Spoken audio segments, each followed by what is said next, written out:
ஆண்டுடைய வார்த்தையை நாம் வேதாகமத்திலே எபிரேயருக்கு எழுதின நிருபம் 11ஆம் அதிகாரம் அதனுடைய 23ஆம் வசனத்தை வாசித்து நாம் தியானிக்க இருக்கிறோம். மோசே பிறந்தபோது அவனுடைய தாய் தகப்பன்மார் அவனை அழகுள்ள பிள்ளை என்று கண்டு விசுவாசத்தினாலே ராஜாவினுடைய கட்டளைக்கு பயப்படாமல் அவனை 3 மாதம் ஒளித்து வைத்தார்கள். அல்லேலூயா. விசுவாசத்தினால மோசேய அவனுடைய தாய் தகப்பன்மார் ஒளித்து வைத்தார்கள். ஆமென் சொல்லுங்க. மோசே பிறந்த காலகட்டத்தில் எகிப்தில் ஒரு சட்டம் நடைமுறையில் இருந்தது.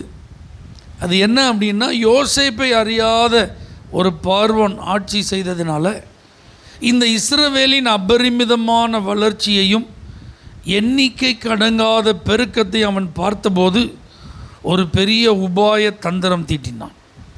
இவர்களை பெருக விடக்கூடாது, இவர்களை வளர விடக்கூடாது, இவர்கள் எண்ணிக்கையில் அதிகரிக்கக்கூடாது. என்ன செய்யலாம் அப்படின்னு ஒரு கவுன்சில் கூட்டினோம். அப்போ அதில் முதல் ஸ்டெப்பாக என்ன பண்ணாங்க, ஆண் குழந்தை பிறந்த ரைட் ஆஃப்டர் டெலிவரி அந்த நர்சஸ் என்ன செஞ்சிடணும், கொண்டுடணும். அப்போ அந்த பெயினில் இருக்கிற அந்த மதருக்கு, தாய்க்கு என்ன நடந்து நினச்சியாது பிறக்கும்போது அவன் பிள்ளை செத்துட்டுமா அப்படின்னு சொல்லிடலாம் அப்படின்னு அதுக்குன்னு 2 நர்சஸை அப்பாயின்ட் பண்ணாங்க கவர்மெண்ட்டே. அவங்களுக்கு கவர்மெண்ட் சேலரி. அல்லேலூயா. சிப்போரால் பூவால் அப்படின்னு அவங்க பேர். அப்போ இவங்கள வச்சு சக்ஸஸ் பண்ணிடலாம்னு நினச்சா கொஞ்ச நாளில் சென்சஸ் வருது. இந்த குறிப்பிட்ட நாள்லேருந்து இந்த குறிப்பிட்ட நாள் வரைக்கும் நிறைய ஆண் குழந்தைகள் என்ன செஞ்சுருக்கு, பிறந்து தான் இருந்திருக்கு. அது கொல்லப்படவில்லை, அழிக்கப்படவில்லை, எல்லாம் தப்பிச்சிருக்கு. உடனே ரிப்போர்ட்டு சப்மிட் பண்ணப்பட்ட உடனே இவங்களுக்கு என்கொயரி நடக்கு பார்வோன் மூலமாக. என்னம்மா பண்ணுறீங்க, உங்களுக்கு வேலைலாம் கொடுத்து சம்பளம் கொடுக்குறோம், என்ன பண்ணுறீங்க?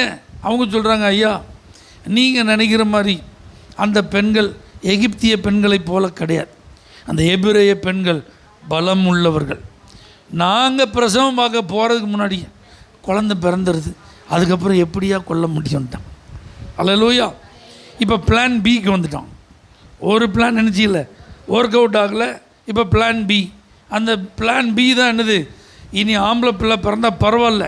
இது வரைக்கும் சீக்ரெட்டாக நான் இந்த சட்டத்தை வச்சுருந்தேன், இப்போ பப்ளிக்காகவே அனௌன்ஸ் பண்ணுறேன். எந்த ஆண் பிள்ளை எந்த வீட்டில் பிறந்தாலும் அது எபிரேய ஆண் பிள்ளையாக இருந்தால் அது நைல் நதியில் என்ன செய்யணும், தூக்கி போடப்பட வேண்டும்.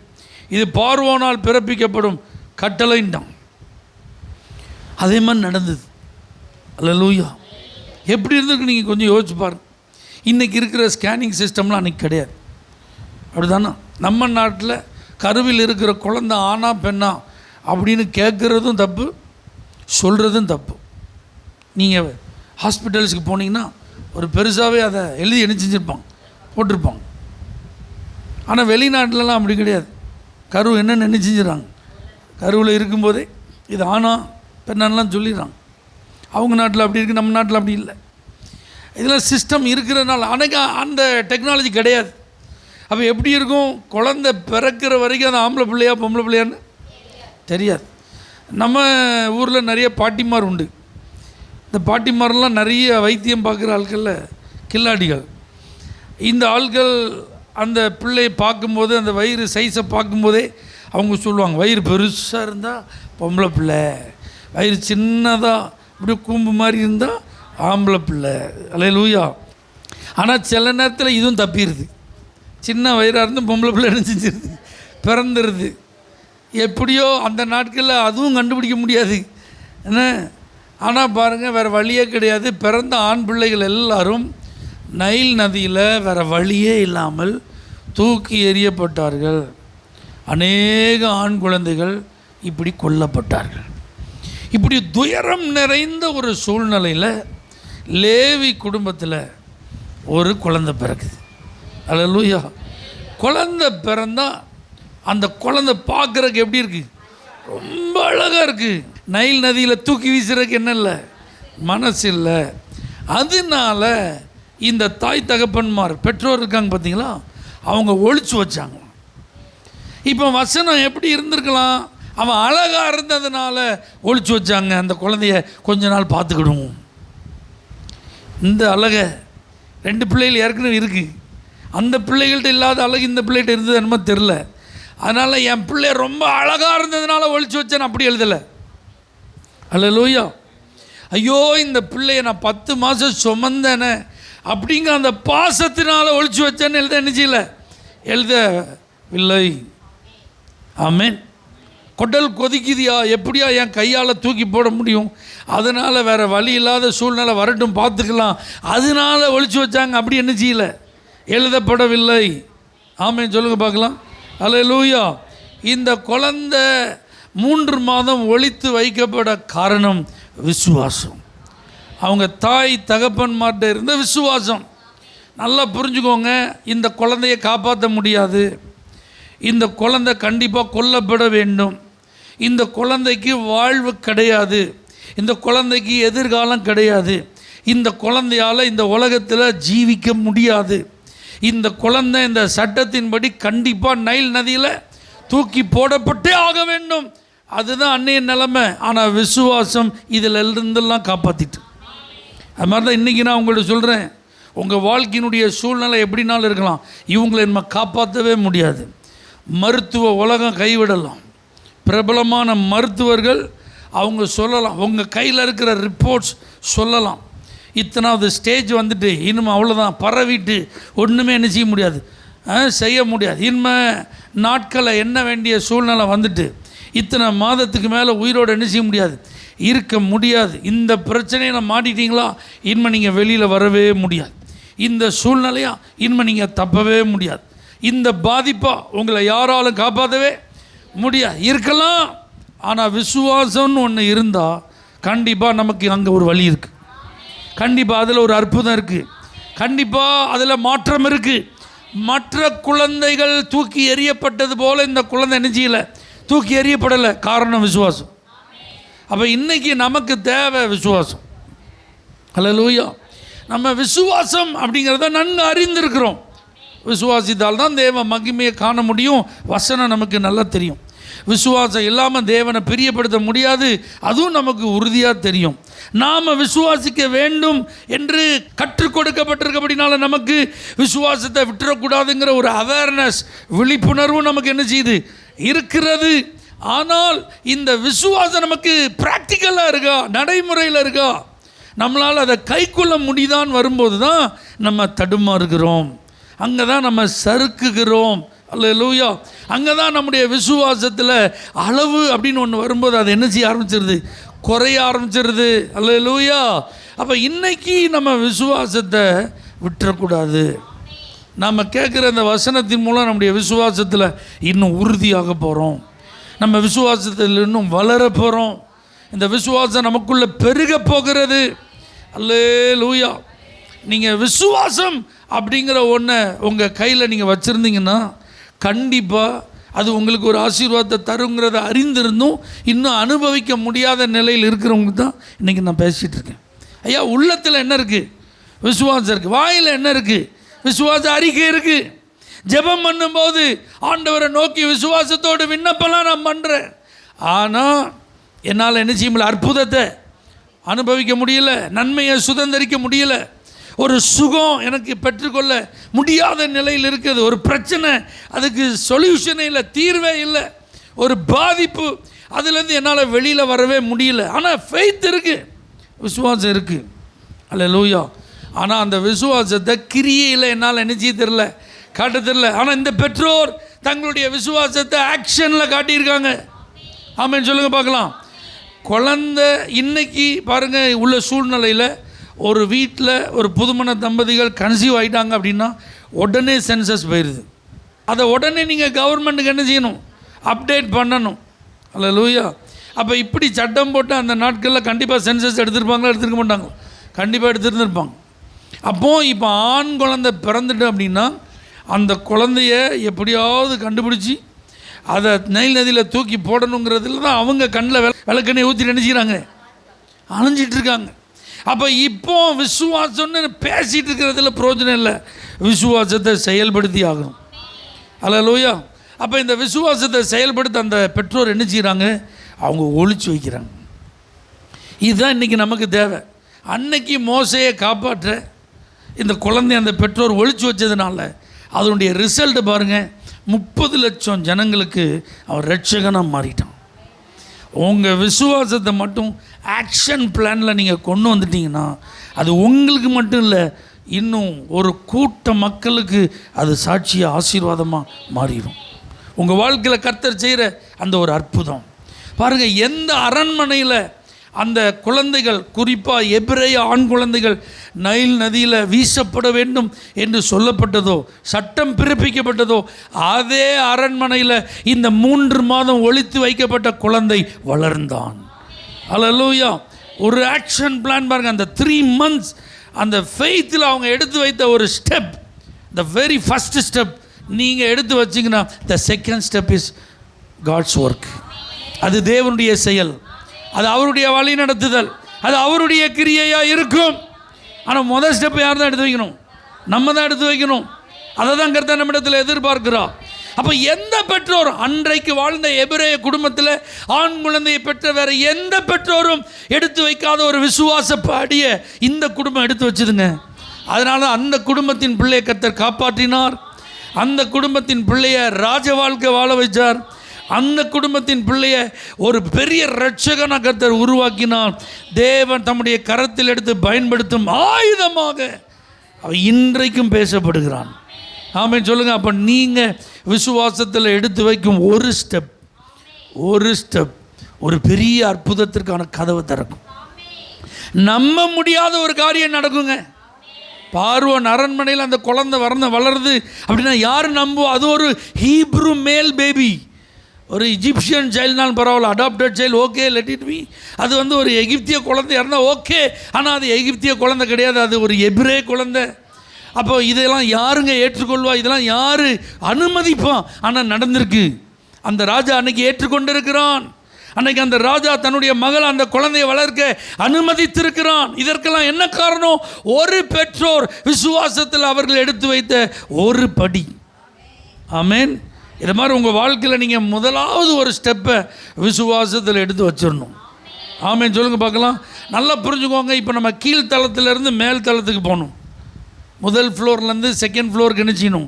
நம்ம போகணும். செகண்ட் ஃப்ளோரில் தான் நமக்கு வேண்டிய எல்லாம் என்ன செய்யுது இருக்குது. அங்கே தான் நம்ம சந்திக்க வேண்டிய நபர் இருக்கிறார், அல்லது நமக்கு ஆயத்தம் செய்யப்பட்டிருக்கிற உணவு இருக்குது. மேரேஜ் ஃபங்க்ஷனாக அங்கே மணமக்கள் அங்கே என்ன செய்கிறாங்க இருக்கிறாங்கன்னு வச்சுக்கிடுவோம்.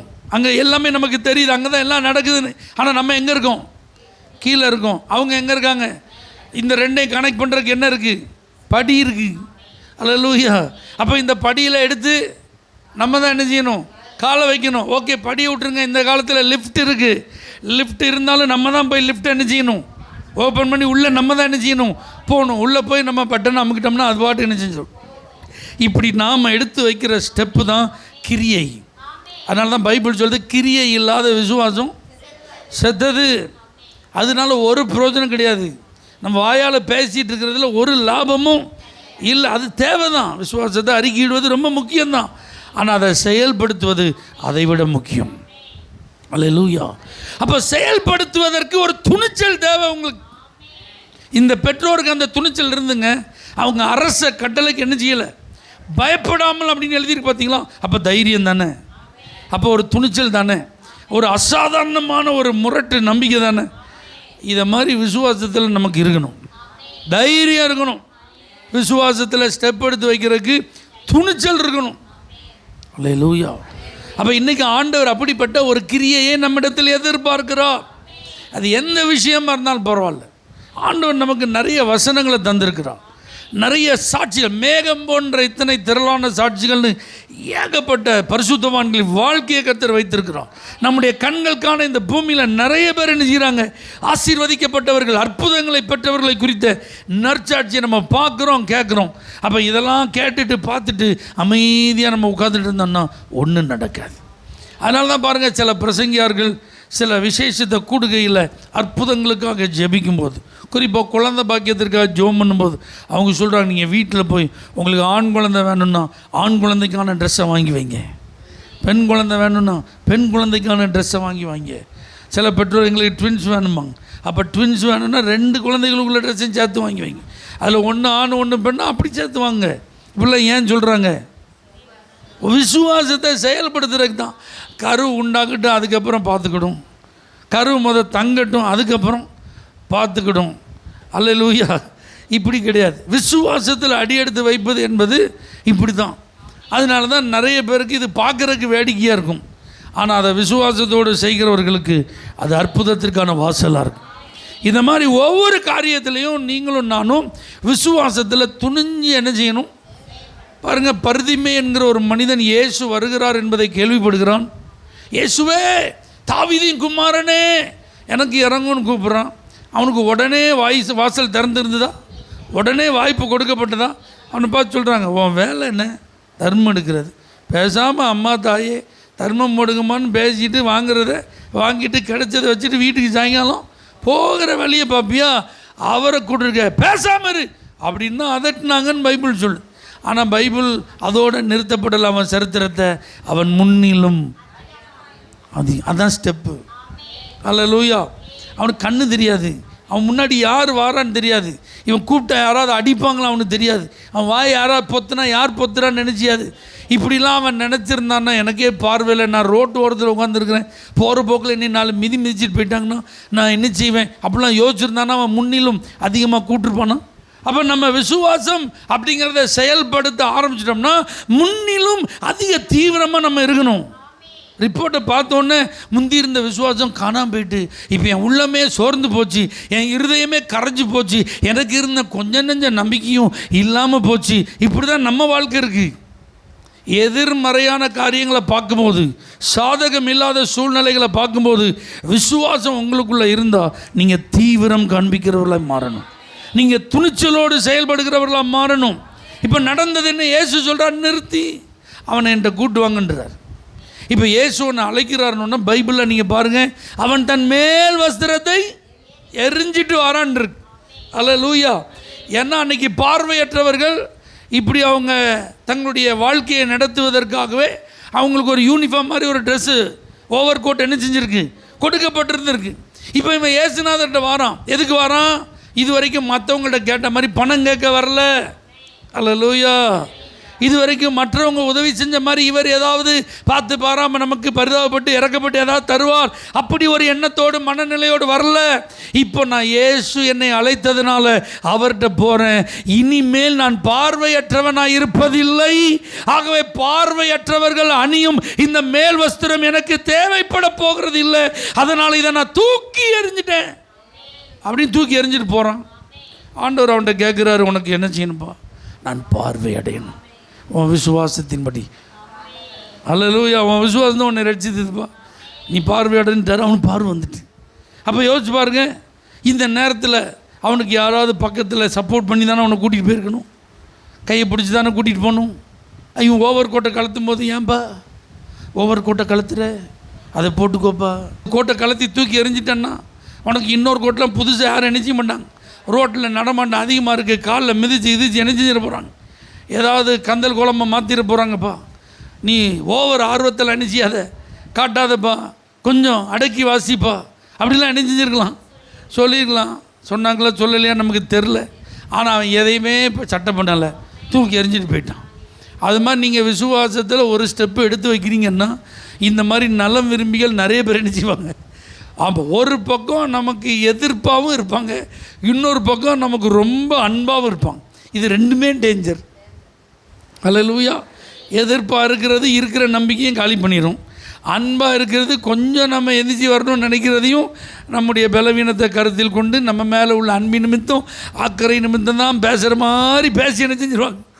மொத்தத்தில் இருக்கிற கொஞ்சம் நெஞ்ச நம்பிக்கையை என்ன செஞ்சிருவாங்க, கரைச்சி விட்ருவாங்க. அல்லேலூயா. ஆனால் அந்த மனுஷன் பாருங்கள், அந்த மேல் வஸ்திரத்தை தூக்கி எறிஞ்சிட்டு வந்துட்டான். அவன் விசுவாசத்தோடு வந்ததுனால தான் கர்த்தர் சொல்கிறார், இந்த விசுவாசம் தான் உன்னை ரட்சித்ததுன்றார். இனிமேல் எனக்கு மேல் வஸ்திரம் தேவைப்படாது, நீ தூக்கி எறிஞ்சிட்டு வந்த பார்த்தியா, இயேசுநாதர்கிட்ட வந்தால் அவர் எனக்கு ஒரு அற்புதம் செஞ்சு எனக்கு பார்வையை தருவார், நீ நம்பிக்கையோடு வந்த பார்த்தியா, அதுதான்ப்பா உனக்கு ஆசீர்வாதத்துக்கான வாய்ப்பாக மாறிச்சு அப்படின்னு ஆண்டவர் சுகம் கொடுத்துட்டார். அப்போ நீங்களும் நானும் ஆண்டவர்கிட்ட வரும்போது ஒரு ஜெபம்னு சொல்லி முழங்கால் படிடும் போது அவரை நோக்கி நம்முடைய கண்களை ஏறெடுக்கும் போது நம்முடைய விசுவாசத்தை செயல்படுத்தி ஏறெடுக்கணும். அல்லேலூயா. நம்முடைய நம்பிக்கையை வெளிப்படுத்துவதற்கு என்ன வாய்ப்பு இருக்குது, அதை நீங்கள் பயன்படுத்தணும். ஆமீன் சொல்லுங்கள். 3 நாள் ஃபாஸ்டிங் அண்ட் ப்ரேயர். எஸ்தரும் அவளுடைய தாதிமாரும், அந்த பக்கம் மொர்தெகாய் அவனுடைய டீம். இப்போ இவங்கெல்லாம் ஜோம் பண்ணும்போது எஸ்தர் ஒரு வார்த்தையை சொன்னால், செத்தாலும் ஜாகிரன்றான். சட்டத்தை மீறி நான் போகிறேன், நோ ப்ராப்ளம், செத்தாலும் ஜாகிரையா, ஆனால் ராஜாவை நான் மீட் பண்ணுறேன்ட்டான். அல்லேலூயா. ஆனால் முதல்ல ஜெபம் பண்ணுறதுக்கு முன்னாடி அவங்க என்ன சொன்னாங்க, 30 நாள் ஆகிட்டு இன்னும் ராஜ சமூகத்தில் நான் என்ன செய்யலை, அழைக்கப்படவில்லை, சட்டத்தை மீறி நான் போனேன் அப்படின்னா கண்டிப்பாக உயிர் போயிடும். ஆனால் இப்போ நிலைமை ரொம்ப அவசரம், இப்போ ஏதாவது ஒன்று செஞ்சே ஆகணும். அப்படிங்கும்போது இவங்க ஜெபம் பண்ணிட்டு அவங்க போகிறாங்க. அதுதான் ஜெபம் பண்ணிவிட்டு விசுவாசத்தை என்ன செய்கிறாங்க, செயல்படுத்துகிறாங்க. அப்போ நீங்கள் ஜெபம் பண்ணிவிட்டு ஒரு காரியத்தை செய்யும்போது தான் அதில் உங்கள் விசுவாசத்தை வெளிப்படுத்தும். ஃபஸ்ட் டைம் செக்கப் போகிறோம், அந்த செக்கப்பில் நமக்கு என்ன செஞ்சுட்டாங்க, எல்லாம் டெஸ்ட் பண்ணுறாங்க.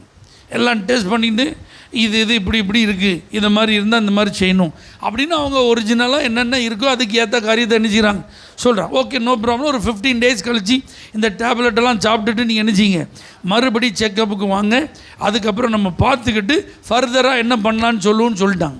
இப்போ உங்களுக்கு எத்தனை நாள் இருக்குது, இந்த 15 நாள் இருக்குது. இந்த 15 நாளில் தான் உங்கள் விசுவாச அடியை நீங்கள் எடுத்து வைக்கணும்.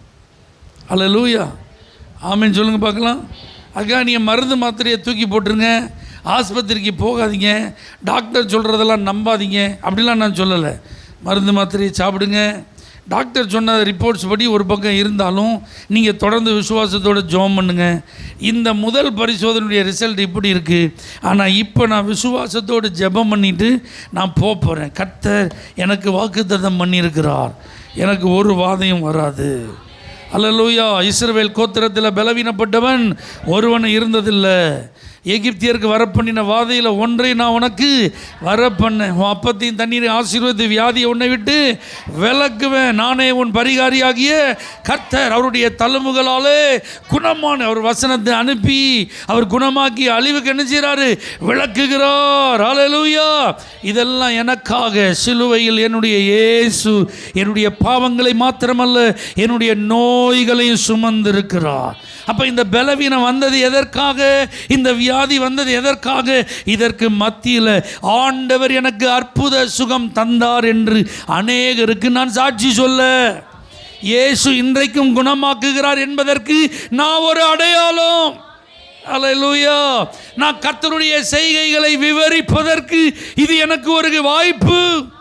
என் உடம்பு இப்படி பாதிக்கப்பட்டிருந்தது, இந்த அளவு நான் சரீரத்தில் பலவீனப்பட்டிருந்தேன், இந்த வியாதி வந்ததுனால மருத்துவர்களின் அந்த அறிக்கை இப்படி தான் இருந்துச்சு, என் நிலைமை இப்படி தான் இருந்துச்சு.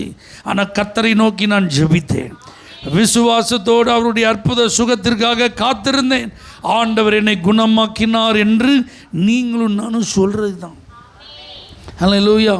அப்போ மரண படுக்கையில் இருக்கிற நிறைய பேருக்கு நம்ம எப்படி மாறிடுவோம், சாட்சியாக மாறிடுவோம், ஆறுதலாக மாறிடுவோம், அவங்களுக்கு நம்பிக்கையை கொடுக்குறவங்களாம் மாறிடுவோம். டாக்டர் கூட வந்து பேசினா அவங்க பயந்து போய் இருந்திருப்பாங்க. ஆனால் நம்ம ஜீவனுள்ள சாட்சியாக அவங்க முன்னாடி நின்று பேசும்போது அவங்களுக்குள்ள ஒரு உற்சாகம் வரும், அவங்களுக்குள்ள இயேசு மேலே ஒரு நம்பிக்கை வரும். அதுக்கு தான் கர்த்தர் அவங்கள வச்சிருக்கிறார். அல்லேலூயா. அப்போ விசுவாசத்தினால தான் அவங்க 3 மாதம் என்ன செஞ்சுருக்கிறாங்க, ஒழிச்சு வச்சுருக்காங்க. அவங்களுக்கு எந்த வெளிப்பாடும் கிடையாது, அவங்களுக்கு எந்த சொப்பனமும் கிடையாது, அவங்களுக்கு எந்த பாஸ்டர் வந்து என்ன செய்யலை. நீங்கள் இந்த 3வது பிறக்கிற ஒரு பிள்ளை குறித்து கர்த்தருக்கு ஒரு பெரிய திட்டம் இருக்குது அப்படின்னு வயிற்றில் இருக்கும்போது ப்ராஃபஸிலாம் கிடையாது. எந்த தீர்க்கதரிசி வந்து 3வது கர்த்தர் உங்களுக்கு ஒரு ஆண் குழந்தையை தருவார், அவன் இஸ்ரவேல் தேசத்தின் இரட்சகனாக மாறுவான், இப்படிலாம் ஒருத்தரும் ஒன்றும் என்ன செஞ்சதே இல்லை. எதுவுமே அந்த அம்மாவுக்கும் தெரியாது, அந்த ஐயாவுக்கும் தெரியாது. ஆனால் பாருங்கள், பைபிள் ரொம்ப அழகாக சொல்லுது, விசுவாசத்தினால அவங்க 3 மாதம் ஒழிச்சு வச்சாங்க. ஆனால் உங்களுக்கு எத்தனை தீர்க்க தரிசனம் வந்திருக்கு, எத்தனை வாக்குத்தத்தம் வந்திருக்கு, எத்தனை தரிசனம் கிடைச்சிருக்கு, எத்தனை சொப்பனத்தை கர்த்தர் கொடுத்துருக்கிறார், எத்தனை முறை கர்த்தர் தெளிவாக பேசியிருக்கிறார், எத்தனை முறை நீங்கள் வேதத்தை வாசித்து அந்த வசனத்தை அறிக்கையிட்டு ஜெபம் பண்ணியிருக்கீங்க, எத்தனை முறை இதற்காகவே சிறப்பு ஜெபம்லாம் ஏறெடுக்கப்பட்டிருக்கு. இவ்வளவும் இருந்து இன்னும் விசுவாசத்தில் ஒரு ஸ்டெப்பு எடுத்து வைக்கலாம். எனக்கு மரணம்னா எப்படி இருக்குது, பயமாக இருக்குது, இந்த வியாதினா எனக்கு பயமாக இருக்குது, இந்த பிரச்சனைனா எனக்கு பயமாக இருக்குது, ஐயோ நான் என்ன செய்ய போகிறேன், எனக்கு தூக்கமே வரமாட்டேன்து, எனக்கு சாப்பிடவே முடியல, எனக்கு என்ன செய்கிறதுன்னு ஒன்றுமே என்ன செய்யலை, புரியலைன்னு நம்ம புலம்பிகிட்டு இருந்தால் அது யார் மேலே உள்ள தப்பு, நம்ம மேலே உள்ள தப்பு. வசனத்தை பிடிச்சிக்கோங்க, விசுவாசத்தினால எப்படி இருக்கும் யோசிச்சு பாருங்க. முழுக்க முழுக்க எகிப்தியர்களின் கட்டுப்பாட்டில் இருக்காங்க. அந்த அரசாணையை மீறினா என்ன நடக்கும்? மரண தண்டனை தான் கிடைக்கும். குழந்தை மட்டும் போனால் கூட இன்னொரு குழந்தைய பெற்றுக்கொள்ளலாம். உயிர் போச்சுன்னா அப்படிப்பட்ட சூழ்நிலை. ஆனால் அவங்க எதற்கும் பயப்படாமல் ஒரு ஸ்டெப் எடுத்து வச்சுருக்காங்க. ஆமென் சொல்லுங்கள். அப்போ வசனம் உங்களுக்கு எத்தனை ஆசீர்வாதமான உறுதியை தருது. அப்போ இதெல்லாம் வச்சுட்டு நீங்கள் சும்மா இருக்கலாமா? அல்லேலூயா. நெப்போலியன் ஒரு நாள் தன்னுடைய குதிரையில் அவன் பிரயாணம் பண்ணி வரும்போது அவனுடைய குதிரை அவனுடைய கட்டுப்பாட்டை மீறி அவனை விட்டு ஓடிட்டான். அந்த குதிரையை கட்டுப்படுத்த அவன் கூட எவ்வளோ தளபதிகள் இருப்பாங்க, எவ்வளோ பேர் முயற்சி பண்ணாங்க, ஒருத்தராலையும் முடியலை. ஆனால் அவன் படையில் உள்ள ஒரு சாதாரண சோல்ஜர், அவன் அந்த குதிரையை அடக்கி அப்படியே நைஸாக கூட்டிகிட்டு வந்து நெப்போலியன்ட்ட கொண்டு வந்தான். அவன் நெப்போலியனை கொண்டு வந்து சார் அப்படின்னு சொல்லி கொடுக்கும்போது நெப்போலியன் அவனுக்கு சால்யூட் பண்ணி தேங்க்யூ கேப்டன் அப்படின்னான். அல்லேலூயா. இவன் வெல்கம் சார் அப்படின்னு போயிட்டான். நேராக போனான். அவன் சோல்ஜர் அவங்க தங்குறதுக்கு ஒரு இருக்கும் பார்த்தீங்களா இடம், அங்கேருந்து அவன் பெட்டி படுக்கைலாம் எடுத்தான். ஆஃபீஸர் தங்குற குவார்ட்டர்ஸுக்கு போயிட்டான். ஆஃபீஸர்ஸ்லாம் சுற்றி பார்த்துருக்கேன். என்ன இவன் யார்?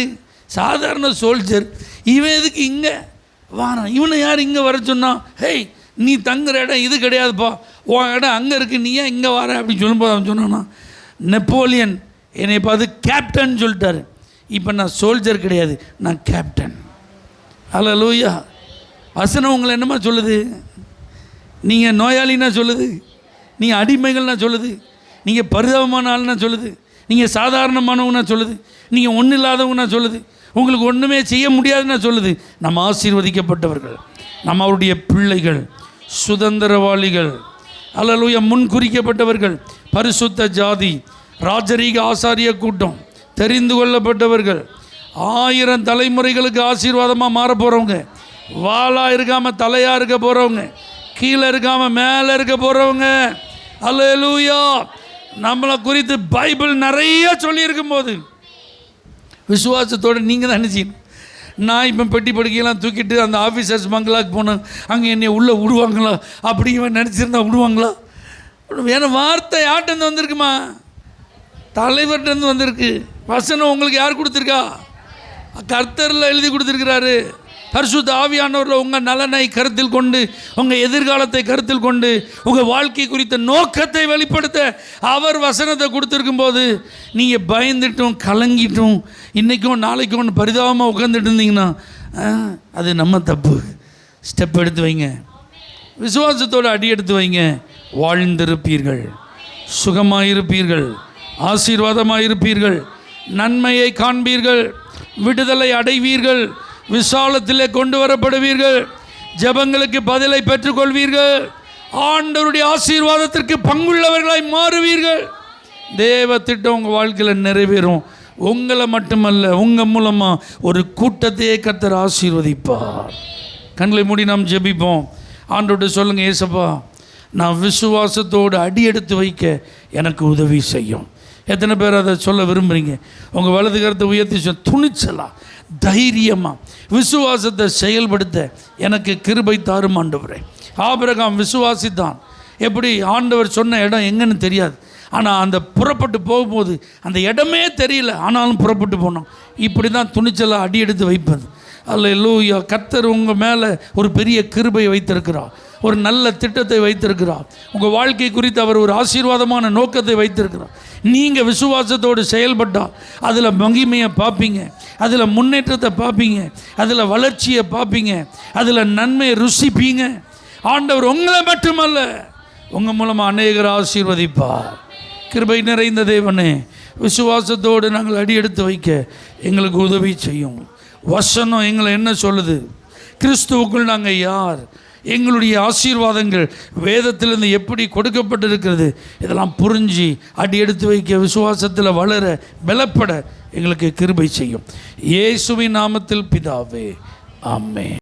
For prayer contact, Pastor J. Kumar, El Shaddai Ministries, 9500252586, Surandai.